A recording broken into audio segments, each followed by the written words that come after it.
આદિપુર સ્થિત પૌરાણિક મંદિર નિવાસિતેશ્વર મહાદેવ મંદિરમાં શ્રાવણ માસના છેલ્લા સોમવાર અને સોમવતી અમાસ હોવાથી દેવાધિદેવ મહાદેવના આશીર્વાદ પ્રાપ્ત કરવા મોટી સંખ્યામાં ભક્તો ઉમટ્યા હતા। સવારથી જ શિવજીની આરાધનાના એવા શ્રાવણ માસના અંતિમ સોમવારે મહાદેવના દર્શન કરી શ્રદ્ધાળુઓ આરતી બાદ રુદ્રી હવનમાં જોડાયા હતા। આ સાથે જ બર્ફીલા બાબાના દર્શન પણ કર્યા હતા। આ ઉપરાંત સર્વે નગરજનો માટે પ્રસાદીનું પણ આયોજન કરાયું હતું તેમજ સમગ્ર આયોજન વર્ષોથી ઓમ શિવ મંડળી દ્વારા કરવામાં આવે છે।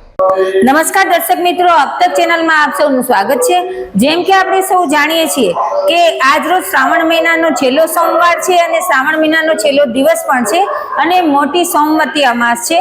તો આદિપુર મધ્ય સ્થિત જે નિવાસિતેશ્વર મહાદેવ મંદિર છે તે લગભગ 80 વર્ષ પૌરાણિક છે અને વર્ષોથી અહીંયા શ્રાવણ માસ દરમિયાન અલગ અલગ આયોજન કરવામાં આવે છે। તે સિવાય ઓમ શિવ મંડળી દ્વારા અલગ અલગ સેવા કાર્યો પણ કરવામાં આવે છે અને આપણી સમક્ષ હાજર છે ઓમ શિવ મંડળીના ટ્રસ્ટી મમતાબેન રાજાણી।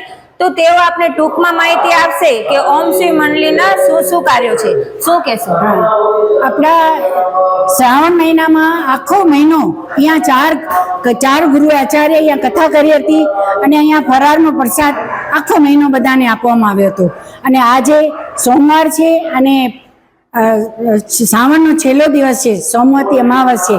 આ રાજાણી પરિવાર તરફથી અહીંયા બર્ફાની બાબાનો પણ બનાવ્યો, શિવ બાબાને બનાવ્યો છે અહીંયા અને આજે પણ બધાનો પ્રસાદ અહીંયા જ લેવાનો છે અને અમારી શિવ મંડળી તરફથી ઘણી બધી પ્રવૃત્તિઓ થાય છે।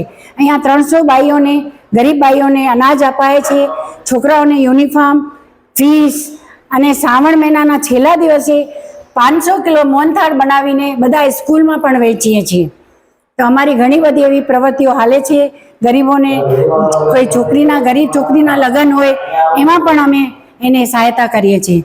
અમારી ઘણી બધી પ્રવૃત્તિઓ હાલે છે અને આજે ભોલે બાબાનો છે શિવ કા દાસ કભી ન ઉદાસ, જય ભોલે।